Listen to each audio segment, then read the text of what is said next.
The first carriage came up the Vervale Drive at the hour the household had reserved for triumph, and not one person waiting on the steps yet understood that the triumph belonged to someone else. It was the last week of October, the autumn of a year the county would not forget, and the great house at Marrowdean had been scrubbed and polished into something nearly grand. Footmen stood in fresh livery. The gravel had been raked twice. Lady Modwenna Vervile stood at the top of the steps in dove-grey silk, with her chin lifted at the precise angle a hostess employs when she intends to be remembered.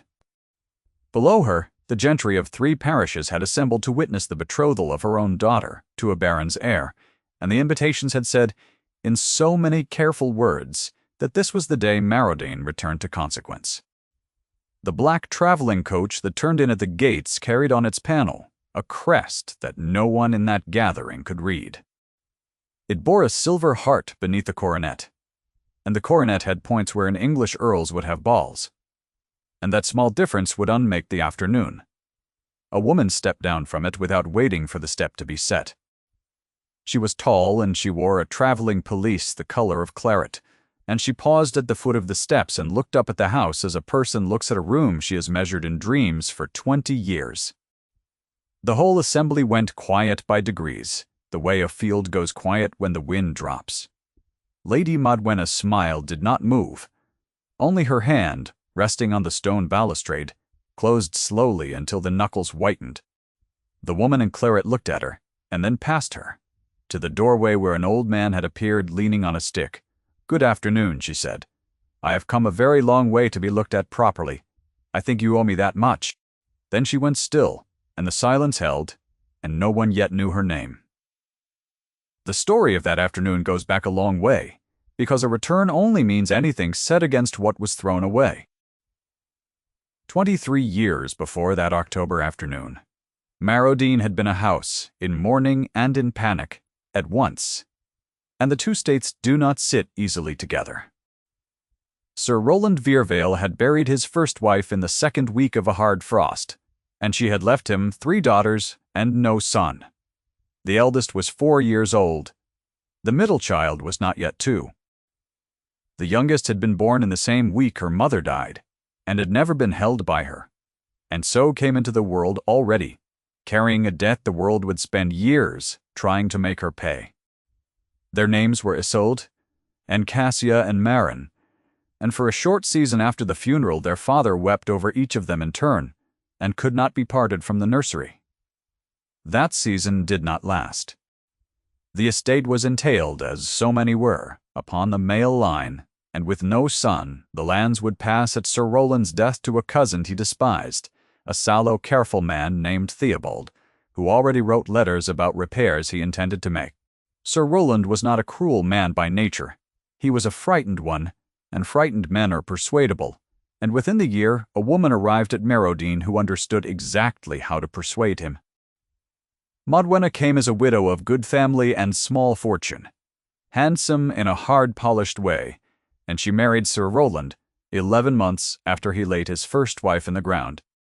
She brought no children of her own yet, and she looked at the 3 small girls in the Marrowdean nursery with the particular attention of a woman pricing furniture she intends to replace. The eldest, Isolde, was old enough by then to feel the temperature of a room change when the new lady entered it. She remembered all her life.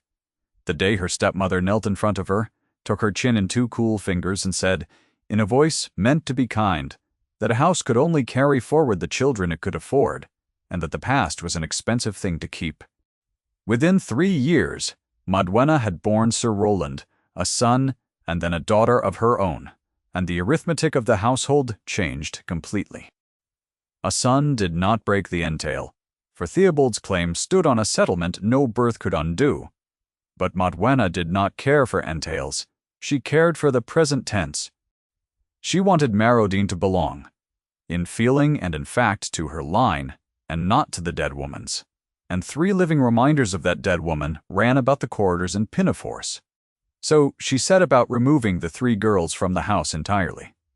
And she did it, slowly, the way such things are usually done, so that everyone could pretend it was not happening. The eldest, Isolde, was sent at 7 to a distant relation in the north, a cousin of her mother's, on the stated grounds that the air would suit her chest. The middle girl, Cassia, was placed at 9 with a charitable institution near the coast that took in gentlewomen's daughters of reduced expectation.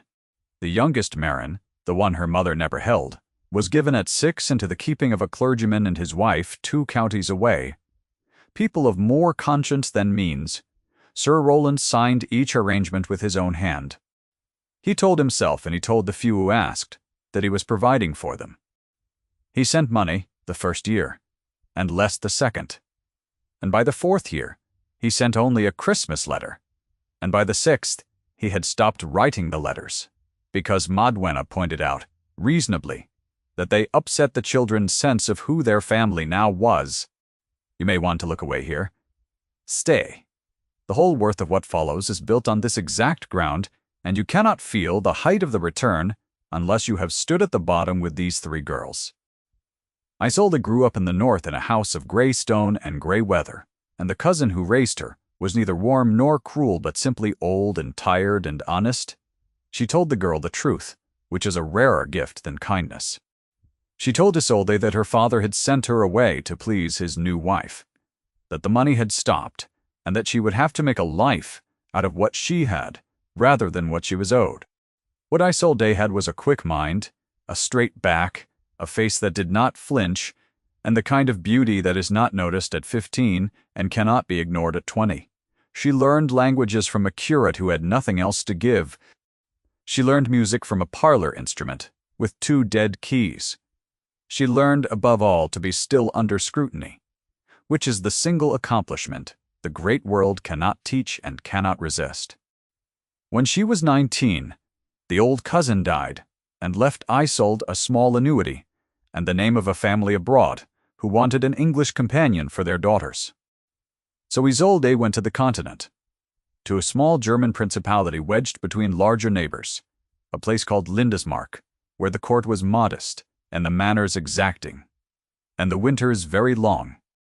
She went as a paid companion, which is to say she went as furniture that could converse, and she expected to spend her life in the upper corridors of other people's houses, neither servant nor guest. What she did not expect was to be seen. The man who saw her was not looking to. His name was Aldrich, and he was the younger brother of the reigning Prince of Lindismark, which in that small state meant he held a soldier's commission and a courtesy title and very little else, and was generally regarded as the spare who would never be needed. He was 38 when Isolde came to the court, 10 years her elder, a tall man with the build of a cavalry officer, and the manner of a man who had decided long ago that the world would have to come to him because he had wearied of going to it. His hair was dark and close-cropped and graying at the temple. He had a long scar, pale and old, that ran from his left cheekbone to the corner of his jaw, the gift of a border skirmish in his 20s, and he wore it the way other men wore a decoration.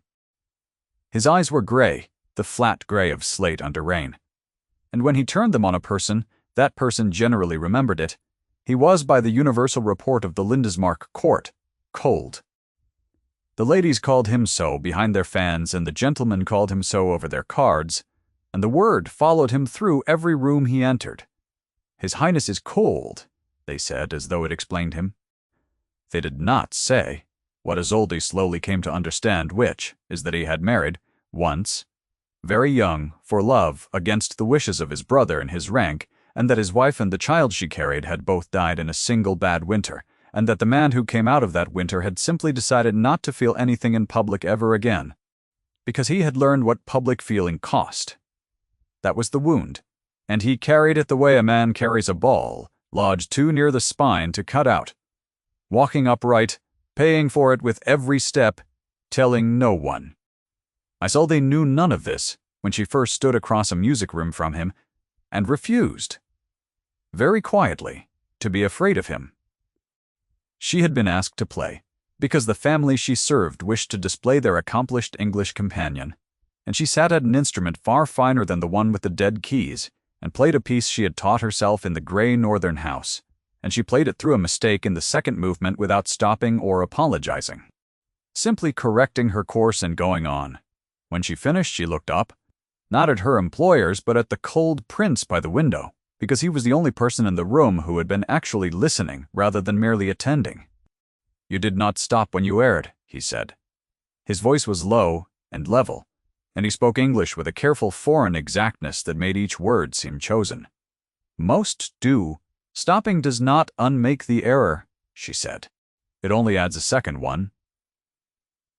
He looked at her for a moment longer than the exchange required. Then he inclined his head the smallest fraction and turned back to the window, and that was the whole of their first conversation. It should have meant nothing. The family she served thought it meant nothing. So they went up to her narrow room that night, however, and found that she had been seen, fully and without flattery, for the first time since the old cousin died, and the sensation was so unfamiliar that she lay awake an hour cataloguing it. She lay in the dark and turned his single sentence over the way a child turns a found coin, examining its weight, distrusting its value, and she fell asleep at last without having decided whether the seeing had been a kindness or merely an accuracy, and woke knowing it had been both.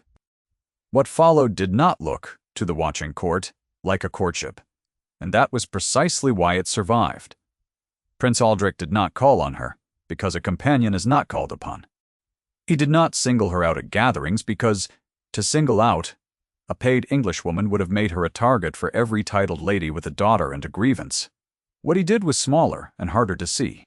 When the household she served rode out, he arranged, without seeming to arrange it, that the path crossed his own. When she was made to wait in cold antechambers while her employers paid their court visits, a footman would appear, every time, with a chair and a brazier and the information that His Highness had given the order. When she caught a chill that first long winter and was expected to attend regardless, a physician came to her door whom she had not summoned and could not have afforded, and he said only that he had been sent and would not say by whom. And she knew. He never said a word of any of it. That was the language he had. He had buried his warmth so deep that the only way he could let it out was through arrangements, through orders given to others, through the careful provision of a chair and a fire and a doctor. The court read his attentions when they noticed them at all, as the idle interest of a bored man in a novelty. The court was wrong, and Isolde, watching his still face above the scarred jaw, slowly understood how wrong, and was careful never to let her own face show that she understood, because she knew what it would cost them both if she did. It was the prince's sister-in-law, the reigning princess, who first named the thing aloud. And she named it to wound. She was a woman who had married Consequence and intended to defend it, and she did not like the way her cold brother-in-law's eyes followed the English companion across a room. She found Isolde alone one afternoon in a window embrasure and stood over her and said, in the tone of a woman conferring a kindness, "You should understand your position before you embarrass yourself. You are the help. He is amusing himself. When he wearies of the novelty, you will be sent on, and you will have nothing, because nothing is what you came with." Isolde rose and curtsied exactly as deeply as the princess's rank required and not 1 degree more, and said that she understood her position perfectly, and that understanding it had never yet prevented her from keeping her own counsel. Then she withdrew, and the princess was left holding an insult that had failed to land, which is a thing such women never forgive. The road from there was not a smooth one, and there came a point where it very nearly broke, for good. Wad of the prince's interest reached his brother, the reigning prince of Lindismark, and the reigning prince did the sum that men in his position always do. A younger brother might marry where he pleased, so long as he married no one of consequence, but he could not be permitted to marry a penniless English companion of no family, because such a marriage would make the whole house ridiculous before the courts of larger neighbors. So the reigning prince summoned Aldrich and laid the matter out, and offered him a choice that was not a choice, a suitable bride from a suitable house, or the loss of his commission, his rooms at court, his income, everything but the empty title. And he sweetened the threat with cruelty. He had the companion's history looked into. He laid it on the table between them, the whole of it, the dead mother, the entail, the stepmother, the 3 girls, scattered like unwanted post across the English counties, the father who signed the papers. "She is not even a gentlewoman with a misfortune," the reigning prince said. "She is a thing her own father threw away. Even England did not want her. Will you ruin yourself for refuse?" Everything that came after turned on what a cold man did in that one moment when his rank gave him every excuse to be weak, and he refused the excuse. Aldrich stood and looked at the paper that catalogued the worst day of a stranger's childhood, as though it were a tradesman's bill, and for the length of a held breath, the scar stood out white against his jaw, which was the only sign he ever gave of being moved past bearing. Then he said, in the level, foreign, exact voice that never rose, "You have told me she was thrown away by people who could not measure her. You have not told me anything I did not already know, except how little you can measure her either." And he laid his commission on the table beside the cruel paper, and he walked out of his brother's apartments and out of his place at court. And he did not come back. He found Isolde that same evening. He did not soften it. He told her plainly what he had given up and what it meant, that he had no money now to speak of, no rooms, no consequence, that he was offering her a man stripped of everything but his name and his sword, and that she was entirely free to refuse, and he would see her safely placed elsewhere if she did. He stood very straight while he said it, a tall, scarred man with gray eyes and a level voice, expecting, she could see, to be refused, because everything in his life had taught him that what he loved was taken from him. "You have made a great deal of provision for me over 2 winters," Isolde said. "A chair, a fire, a physician. You never once asked whether I wanted any of it." She let that sit a moment. "I am asking you now to make no further provision for me of any kind. I want no chair and no fire arranged in my absence. I want to be where you are, and to be cold or warm beside you as it falls out, and never again to be provided for from across a room." And she put her bare hand into his gloved one, and the cold Prince of Lindismark, who had not wept in public in 12 years, turned his face away so that she would not see what her words did to it, which was the most that man could manage, and was everything. They married in a small chapel with 2 witnesses and no settlement, and they were poor, and Isolde found that she did not mind it, because she had been poor before, and had never before been chosen. What she did not yet know that first married spring was that the wheel of that small principality was about to turn in a way no one could have arranged. The reigning prince, Aldrich's brother, took a fever in his 40th year, and died in 11 days, and he left no living son, only a daughter, not yet old enough to reign. By the law of Lindismark, the regency and the rule passed to the next male of the house, and the next male of the house was the cold younger brother who had laid down his commission rather than give up the Englishwoman. Aldrich became Prince of Lindismark, and Isolde, the companion, the help, the daughter her father threw away, became its princess, and a slender coronet of silver and white stones was set upon her dark hair in a ceremony she went through with the same straight back and unflinching face she had worn over a parlor instrument with 2 dead keys. She might have left it there. She might have stayed in Lindismark and let England forget her as thoroughly as England had tried. Isolde de Varivale had 2 sisters, however, and she had never stopped writing to them, all those years the only family any of them owned. The letters had crossed counties and then borders, carried by carriers and curates, and once by a fish merchant who could not read the direction, going out from a gray northern house and a small German court to a charitable institution near the coast, and a clergyman's cottage 2 counties from Marrowdean. And not one of the 3 sisters had ever let a season pass without a word, because the word was all they had, and a word kept is a kind of crown all its own. So she set herself, the moment she had power and money in her hands, to find them and lift them, because she had learned in a cold parlor with 2 dead keys that a thing is only worth having if you can share it with the people who were cast out of the same door beside you. Cassia, the middle sister, she found near the coast where the charitable institution had placed her, grown into a watchful, clever woman who had made herself indispensable as a teacher of music and languages to the institution that had half raised her. The matron there did not at first believe that the foreign lady in the claret pelisse asking after a music teacher was that teacher's sister, and asked with the careful suspicion of a woman who guards reduced gentlewomen against fortune hunters, whether there was any proof of the connection. Isolde said only that she and Cassia had agreed as children on a private word that no one else in the world had ever heard, and she would say it once, and if it meant nothing to the woman, then she would go.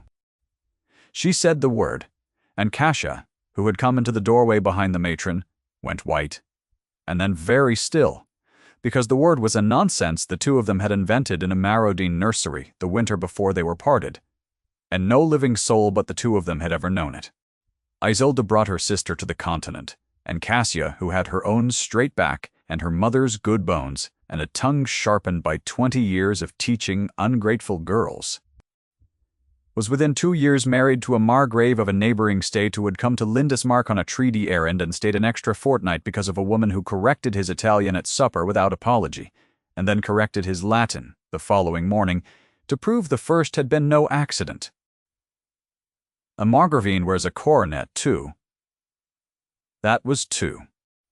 Marin, the youngest, the one their mother never held, was the hardest to lift because she had been the most thoroughly buried, given to the poor clergyman and his wife, and raised in genuine want and genuine love in equal measure. She had no accomplishments and no expectations, and a heart made tender rather than hard by hardship. And she could not play, and could not paint, and could not speak a word of any tongue but her own. And she had spent her girlhood not in a schoolroom, but in a sick room and a kitchen, and a parish that came to her door with its troubles. When Isolde found her, she was nursing the clergyman's widow through a last illness in a cottage too small to hold the smell of it. And she would not come away, not for a coach or a coronet or a sister 20 years missed, until it was done. She asked Isolde to wait, and Isolde waited 11 days in the village inn, because the youngest sister's refusal to abandon a dying woman told her everything she needed ever to know about her youngest sister's quality, and was worth more than any accomplishment a schoolroom could have drilled into her. When it was done, and the old woman buried, and the parish settled, Marin came to the continent too, bringing nothing but a worn prayer book and a tin of pressed flowers from the cottage garden. There she met, at Lindismark, a sovereign count of a small Alpine Valley state who had come to consult Aldrich's library, and stayed to talk with a quiet Englishwoman who listened the way few people of any rank had ever listened to him, and the quiet scholarly count, as gentle as Marin herself, married her within the year. A countess of a sovereign house wears, on state occasions, a coronet. That was 3. 3 daughters sent out into the dark. 3 coronets. The arithmetic that Modwenna had done so carefully 23 years before had been done again, in another country, and it had come out entirely against her, and she did not yet know it because the 3 sisters had agreed among themselves to tell their father and his second wife nothing at all, until they could tell them everything at once, in the house from which they had been sent. And so the year turned again to the last week of October, and the carriage on the drive, and the woman in claret at the foot of the Marrodine steps. Isolde had not come alone. The black coach with the silver heart was the first of 3, and as the assembly stood frozen on the steps, the second and third turned in at the gates behind it, each bearing a crest. No English county family could read, and from each there descended a woman who was unmistakably sister to the first. Cassia came down from the second coach in deep green, sharper featured than Isolde, and quicker to a cool smile. Marin came down from the third, in soft blue, gentler in the face, with the kind of steady gaze that has looked at suffering and not turned away. They came and stood, the 3 of them in a line. At the foot of the steps their father's wife had raked twice for someone else's triumph, and they looked up. At the top of the steps Sir Roland Verivail had come fully out of the doorway, an old man now much shrunk, his hand shaking on the head of his stick, and he was staring at the eldest woman in claret with an expression that was trying and failing to be anything but recognition. He had not seen her since she was 7 years old. He knew her at once. A man knows the face he chose not to keep. Lady Modwenna recovered first, because women like Modwenna always recover first. She came down 2 steps with her social smile fixed in place and her voice pitched to carry to the watching gentry, and she said, "I am afraid there has been some error in your direction. This is a private occasion, and I do not believe we are acquainted." "We are very well acquainted," Isolde said. She did not raise her voice. She had learned long ago that the quiet voice is the one a crowd strains toward. "You knelt in front of me in the nursery of this house when I was 4 years old. And you took my chin in your fingers just so. And you told me that a house can only carry forward the children it can afford. I have thought about that sentence a great deal over 23 years. I have decided you were correct. A house can only carry forward the children it can afford. The interesting question is, which house and which children, and who in the end turns out to be able to afford whom?" And here the antagonist did not crumple, because the rules of this house do not permit easy victories, and Modwenna had not built her whole life on cruelty by being a fool. She made her defense, and she made it cleverly, on the only ground she had left, which was the ground of legitimacy and shame. She turned to the watching gentry, the Baron's heir and his people the 3 parishes, worth of witnesses she had assembled for her own daughter's hour, and she made her voice warm and pitying and absolutely poisonous. "You must forgive these unfortunate women," she said. "I see now who they are." Sir Roland had daughters by his first marriage who proved, even as children, of an ungovernable and difficult nature, and who were placed at considerable expense to this family, in situations suited to their circumstances. That they have returned in borrowed finery, with crests painted on hired coaches, presenting themselves to honest people as ladies of rank, is a sad thing, but it is not a new thing. The deserving poor do not arrive uninvited at the houses that once relieved them. I would ask you all to remember, when they tell you their tales, that there is no register in England that will support a word of it, and that a coronet painted on a coach door costs less than the paint. She let that sink into the crowd, and she had judged her audience well, for a murmur went through the gentry, the particular murmur of comfortable people relieved to be told that an unsettling thing is a fraud. Some of the witnessing faces hardened against the 3 women in the drive. Modwenna had not one, but she had bought ground, and she meant to hold it. It was a good defense. It was the defense of a woman who knew that in England a story is worth nothing without a register to anchor it, and that 3 women arriving from abroad with foreign crests and English faces could be made with a little skill to look exactly like adventuresses. And for the length of several heartbeats it worked, and the afternoon hung in the balance on those raked steps, and Isolde Vervail stood at the bottom of them and felt the old familiar weight of a room being turned against her. She did not raise her voice. She did not produce a document, though she had brought a strong box of them. She did not weep, or rage, or appeal to her father's withered conscience. She did the thing the cold man 2 countries away had taught her without ever meaning to teach it, which was to be perfectly still under scrutiny and let the truth do its own slow work. And she answered Modwenna's clever public attack, not with a louder claim, but with a quieter test that the false could not have passed. "You are right that a painted crest costs little," she said. "So let us not rely on paint. Among this company there are gentlemen who have traveled, who have been to the courts of the continent, who know a true arms from a false one, and a true bearing from a borrowed one. Let them come down and look. Not at our coaches, at us." And she drew off her right glove slowly, and on her hand was a ring that no county jeweler had made, an old worked thing of silver and white stone that matched the slender coronet she had worn at her own crowning, and she held it out, not to her father and not to her stepmother, but to the gentry, to the witnessing crowd, to the only authority that mattered, in that arena. And she let them come. They came. An elderly gentleman who had served years before at a continental embassy came down the steps first, because curiosity is stronger than caution in such men. And he looked at the ring, and then at the silver heart on the coach, and then at the 3 still women in their traveling colors, and the blood went out of his face. He had seen that heart before, on a treaty, sealed in wax. He turned to the crowd, and he was a man whose word the county trusted.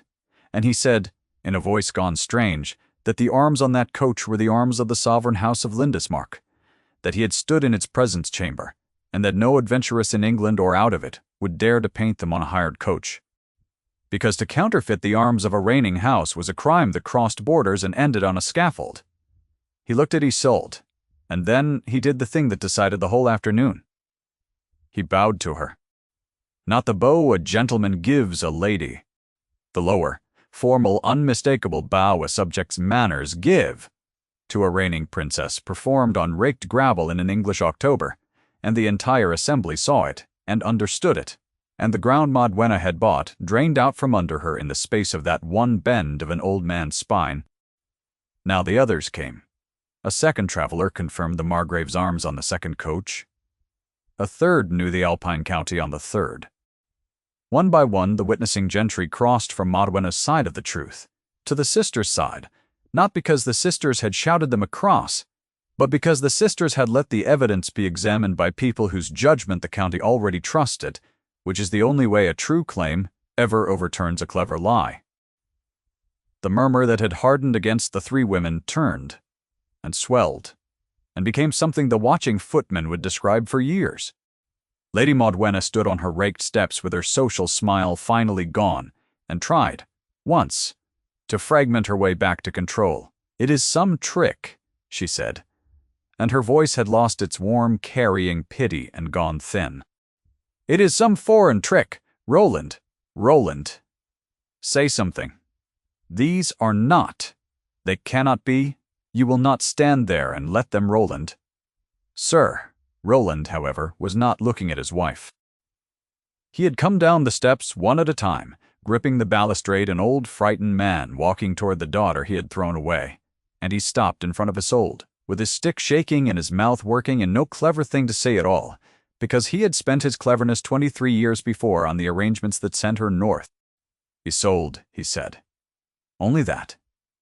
Her name, in her father's voice. For the first time since she was 7. "Yes," she said. "It is the chest you told them. The northern air would suit my chest.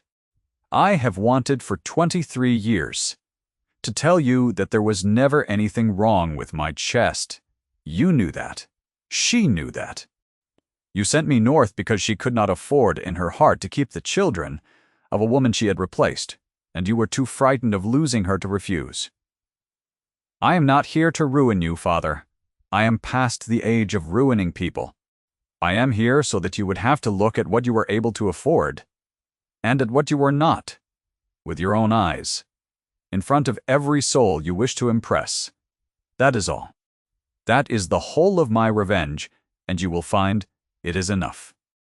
And then Prince Aldrich of Lindismark, who had been standing all this while a little apart, a tall, scarred man in a dark traveling coat who had let his wife fight her own battle on her own ground because he had learned long ago that she did not require provision, crossed the gravel and came to stand at her side. He did not make a speech. He had never in his life made a speech.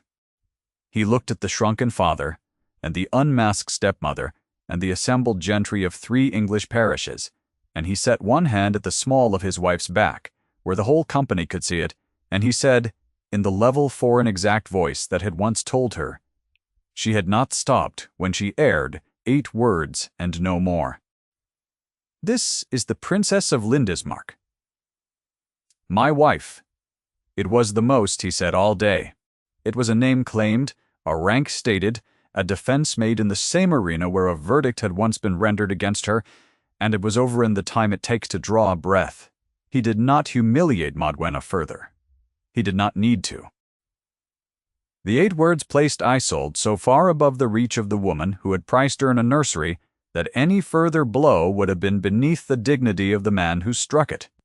He had matched the overreach with exactly the displacement it had earned, and not 1 degree more. And then he was silent again, his hand steady at his wife's back, the scar pale along his jaw, and Isolde turned her head and looked up at him with an expression no one in that English crowd had the history to read, and he looked down at her. And for one unguarded instant the cold Prince of Lindismark smiled. The afternoon did not end in a rout, because Isolde had never wanted one. Modwena was not dragged from her own steps. She was simply finally seen by the very company she had assembled to dazzle, and she withdrew into the house she had spent 2 decades making her own, and found it, that evening, a smaller place than it had been at noon. Her own daughter's betrothal went forward in the weeks that followed, quietly, and with less consequence than her mother had planned, to a baron's heir who was kind enough and dull enough not to mind that his bride's family had been eclipsed on the very steps where it meant to shine. There was no triumph taken over the girl who had done nothing but be born to her mother, and the 3 princesses, when they spoke of her at all, spoke gently, because they of all people knew what it was to be a daughter shaped by a mother's ambition and given no say in it. Sir Roland Verivail lived another 2 years, and Isolde, to the surprise of the county, and very nearly to her own, did not let him die unvisited. She came once more to Maradine, near the end, and sat with the old man in the room where her mother had died, and she did not forgive him in words because some things cannot be said and remain true. But she held his hand at the last, which was more than he had any right to, and exactly as much as she had decided, freely and from strength to give. He tried near the end to tell her why he had done it, and she stopped him gently, and said that she knew why. That fear was why. That she had spent her girlhood learning the precise shape of his fear, and had no further need to hear it described. Then she sat with him until it was finished, and she paid for a stone over both her parents. At last her mother and her father in the same plot, and on her mother's side of it, she had cut the dates that the family had let go unmarked for 23 years, because the dead woman who had never held her youngest daughter had at least finally town a daughter who would not let her be forgotten. The 3 sisters went home to the continent before the winter closed the passes, each to her own small sovereign state, each to a coronet that no painted coach door had ever truly explained, and that the county of their birth would talk about for a generation. They wrote to one another every week, as they had written through all the buried years. And that correspondence, 3 women's hands across 3 mountain states, was the truest crown any of them wore, because it had survived everything that had been done to scatter them. Isolde came home to Lindismark in the first snow, to the Greystone Palace and the long winters she had chosen over the warm English autumn she had been owed. And Aldrich was waiting for her in the cold music room where they had first spoken, standing by the same tall window with the same still face. Because some men learn only one way to wait and never need another. She crossed the room to him. She did not stop at the instrument, though her hand trailed once across the keys as she passed. The way a hand remembers a thing the heart has long since settled. She came and stood in front of the scarred cold prince who had given up everything he had for a companion the world had thrown away. And she put her bare hand into his, glove already drawn off, because she had told him once that she would never again be provided for from across a room.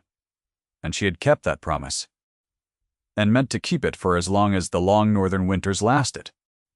Outside the tall window, the snow came down over Lindismark, slow and steady and without any hurry at all, the way the truest things arrive, long after the world has decided they never would. Isolde stood with her hand in her husband's and watched it fall. And somewhere very far south of her 2 sisters were watching their own snow over their own valleys, and none of the 3 of them that night was anything at all that her father had been able to afford. They had turned out every one to be able to afford themselves. If you have stayed with these 3 sisters all the way to the snow, I am glad of it, and I think they would be too.